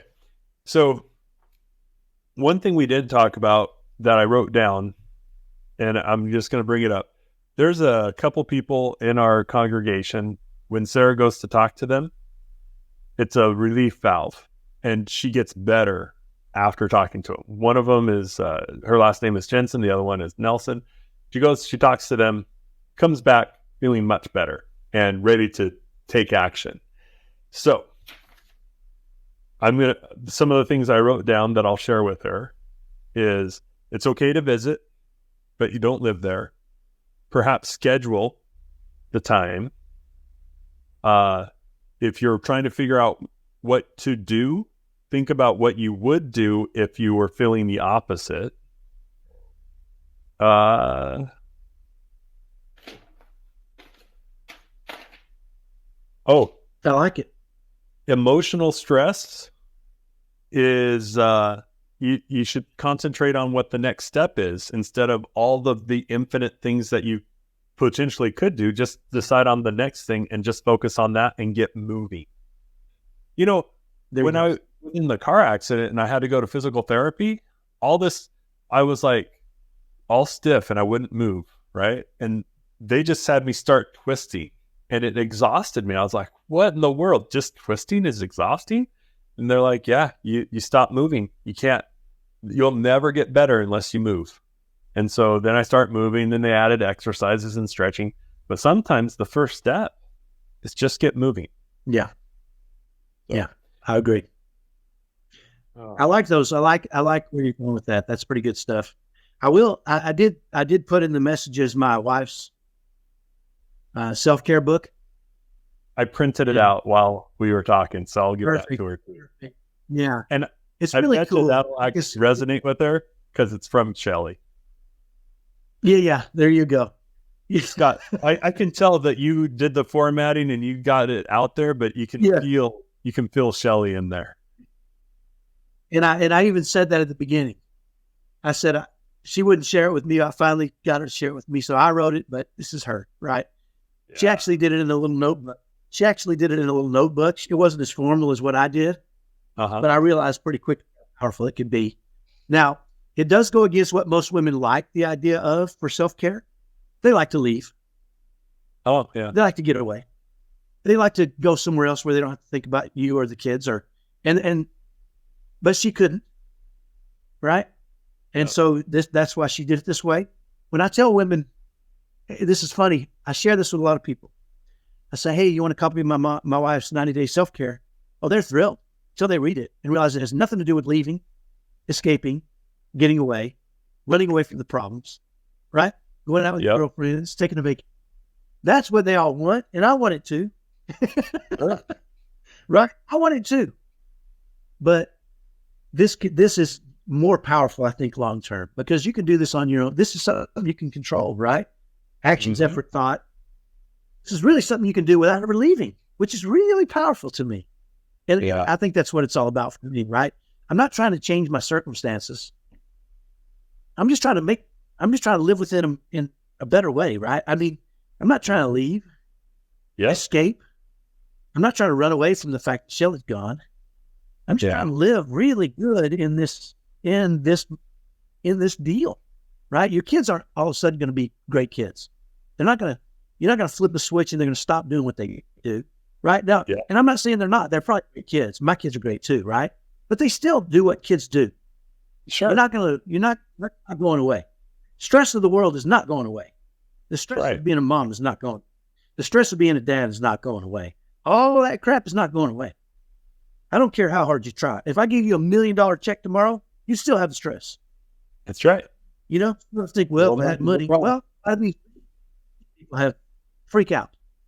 You know, the stress is. It don't matter. There's no answer to the stress other than to figure out how to live in it. Thrive in chaos, right? How do you live in it and enjoy it and absorb it and accept it and face it? And exhaustion is one of those things, man. It is. You know what? All the things that are going on in your life are not going to change. So if you're expecting them to change so you won't be exhausted anymore, it ain't happening. The question you got to ask yourself is, am I really enjoying being exhausted? Are there too many benefits to it that I really don't want to let it go, but I don't like? I want to talk about how I don't like it, but subconsciously, do I really like it? Is it really something that gives me a lot of huge benefits? It's victimization, right? It's a form of victimization. And you know, I think it's really healthy to identify, what do I get out of this? You know, because it's true. They are getting something out of it. Let's identify it and then compare that to what you potentially could. And for me, I look at my relationship with my wife. It's the best thing in my life, you know, and it's the thing I work on the most. And it's the thing that just gives me the most joy out of all the things that I do in mortality. So for me, when the other night, by the way, I came in, when you were like, hey, what's our topic this week? I asked her and she said exhaustion. I texted you. We were set. When I came in yesterday, she out of the blue just goes, so are you doing that thing? And I was like, hold on, I don't know what you're talking about. And I went and finished what I was doing and I came back in. I was like, what are you talking about? And she goes, that thing. Did you already talk about that thing? I was like, talk about that thing? Hold on, I got to go. And I jumped out again, dealt with some things, came back in. I was like, honey, I have no idea what you're talking about. Can you give me some context? And she was like, well, didn't you record that thing with Kyle today? That was yesterday. I was like, oh my goodness, honey, no context. I had no idea what you're talking about. No, that's tomorrow morning. And she goes, well, you're doing it today. You're not letting it begin. I was like, that's probably the sweetest thing she could possibly say. And I just love that aspect of my relationship with her. And so I'm going to go back. I have my notes. I'm going to cover some of those things with her, and maybe we'll record a follow-up of her and I talking about this subject after reviewing these. And thank you for that guide. Is it okay if I post the link to that guide for others? Yeah, sure. Share it. Absolutely. Absolutely. I've shared it with hundreds of people already, tons of people. Again, a lot of people don't like it right off the bat because they realize, oh, you mean I don't get to go on vacation or escape or run away or disappear or go retail therapy or a lot of the things that people, right? She just couldn't. And she knew she was facing a challenge. Yeah. She needed self-care. She wasn't getting it. So she created it. What a dramatic thing. Again, we should have a conversation about, I was going to write an article a few years back about the benefits of victimization. And so I started doing some research, and there were so many, and they were so powerful that I started wanting to be a victim, and I tore it up and threw it away. I didn't want to do any more research. Right. I mean, you never have responsibility for anything. You can always turn to other people that'll lift you up. It creates connection. You don't have to be responsible. You can blame everything on everybody else. There's so many benefits, man. I'm like, holy crap. You can blame it on your body, your state, your situation. So many benefits, right? I'm like, holy crap, I'm in the wrong vein here. That's So funny. I didn't want to put it because it was way too. It was a promotion for victimization, right? Hmm. You're never wrong when you're a victim, right? You don't understand my situation. Mine is unique. You can't understand what you haven't walked in my shoes. All these things that everybody says, right? You have Yeah. no idea. You lost a spouse. You don't have two kids on the spectrum. One's more severe. One's an introvert. One's an extrovert. They fight all the time. You cannot understand my situation. There's so many benefits, right? You Yeah. never have to take. I mean, you. I just named a few off the top of Yep. my head. I got to stop. It's so Well, appealing, right? it sure can Yeah. be. But going back to what your whole point is, hey, you can acknowledge it, but then what, right? That's the Right. Right. Then what? I'll go, I'm gonna go in and I'll hand deliver Shelly's thing, and I'll have Sarah read it, and then I'll let you know how it goes. Really appreciate it. Sounds good. Thanks, Cameron.